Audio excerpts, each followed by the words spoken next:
اور فحاشی ان میں پھیل گئی کہ تو اب ان کے اندر مذہب نہیں رہا. جب کسی کے اندر مذہب نہیں رہتا تو وہ اس کو پھر آخرت کی فکر لاحق ہو جاتی کہ اب ہمارا تو کوئی فیوچر ہی نہیں ہے. جب کسی کے اندر مذہب ہوتا ہے تو اس کو اپنا فیوچر بھی معلوم رہتا, ہمارا پاسٹ کیا ہے, ہمارا پریزنٹ کیا ہے, ہم کیا کرنا ہے اور فیوچر کیا ہونے والا ہے, یہ مذہب والے کو معلوم رہتا. مگر جس کا مذہب نہیں ہے تو اس کو صرف پریزنٹ رہتا, اس کو کہ آج کل مرنے کے بعد کچھ نہیں ختم اور آئندہ کسی کا کچھ نہیں. تو اس کے اندر جو ہے نا اس کو فکر لاحق ہو جاتی ہے اور وہ اس کے اندر ڈپریشن آ جاتا. ڈپریشن آنے کے بعد اس کے اندر عادتیں پیدا ہوتی, ایک قسم کا چھپا ہوا غم اس کے اندر رہتا.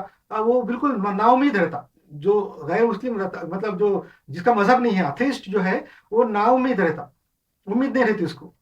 تو اس لیے اس کے اندر ایک قسم کا ڈپریشن آتا اور وہ ڈپریشن کی وجہ سے پھر وہ نشے لینا شروع کر دیتا اور اس میں فحاشی آ جاتی کہ تو اس کو زندگی یہی رہتی جو پریزنٹ ہے. تو یہاں جو کچھ کرنا ہے تو فحاشی بھی آ جاتی ہے اور فحاشی کو برا بھی نہیں سمجھتا کہ تو مذہب ہے تو فحاشی کو اور نشے کو برا کرتا. جب مذہب ہی نہیں ہے تو کسی چیز کو برا نہیں کہے گا, تو اس کے اندر فحاشی